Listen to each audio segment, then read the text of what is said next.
Voilà que nous entrons dans ce temps du carême. Et vivre ce carême en famille, c'est une chance. Pourquoi c'est une chance? Eh bien parce qu'on s'appuie les uns sur les autres. Les plus petits s'appuient sur les plus grands voient que les petits n'ont pas peur, avancent, les parents regardent comment font les enfants, etc. Et donc ça, c'est très important. Du reste, dans la tradition de l'Église, et le pape François le dit beaucoup, la famille, c'est comme une petite église domestique. Et donc, c'est le premier lieu d'apprentissage, c'est les murs de la maison.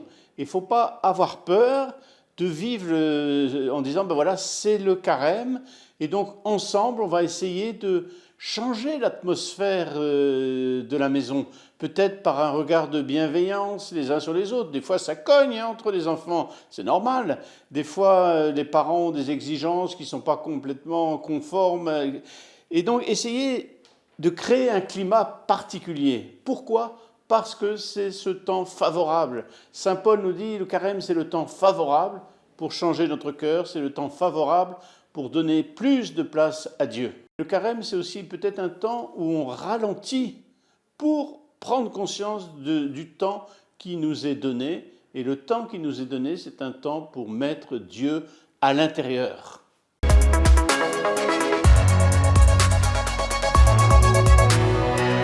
Je crois que c'est important qu'en famille, on se donne des points concrets. Concrets parce que ça donne matière. Alors, ce peut être de dire, ben voilà, on ne va pas gâcher la nourriture. Ce n'est pas toujours simple. Le goinfre de la famille remplit son assiette et puis au bout d'un moment, j'en veux plus. Eh bien, je vais faire l'effort peut-être de tempérance, de ne pas remplir mon assiette. Je vais faire l'effort de la vider. Ça peut être aussi le partage. Voilà, je partage du temps.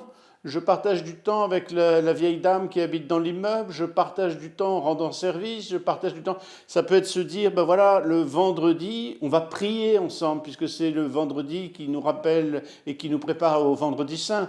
Le dimanche, on va faire la fête, parce que le dimanche, il n'y a pas de carême. Le dimanche, c'est déjà Pâques, et donc il faut que papa et maman ils fassent un bon dessert. Bref, il faut trouver des petits trucs faciles, mais il faut tenir ces petits trucs pendant les 40 jours, car c'est ça qui va soutenir, encourager et donner ce rythme particulier de ce long chemin. Une autre dimension qu'il ne faut pas oublier, c'est qu'on fait le carême avec les chrétiens du monde entier.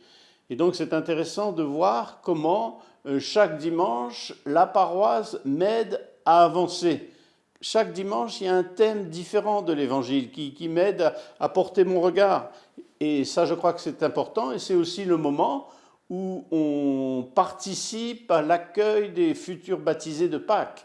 Et là, chacun est responsable. Même les petits dans la famille, quand ils voient qu'il y a une grande personne qui reçoit le baptême, ils ouvrent les yeux parce qu'ils connaissent que le baptême des bébés. Et donc, c'est vraiment un moment de renouvellement de notre cœur, de la vie de famille et de la vie de l'Église. Il ne faut pas non plus faire pour faire, car rappelons-nous la parole de Jésus, ton Père voit dans le secret. Ne cherchez pas à faire, mais chercher à être. C'est-à-dire, on a l'impression que c'est carême, il faut faire ça, puis il faut faire ça, puis il faut faire ça. Il y a un mot que je ne supporte pas, c'est effort de carême. Ce n'est pas dans l'Évangile. Donc il ne faut pas faire, il faut être. Il faut être avec Jésus.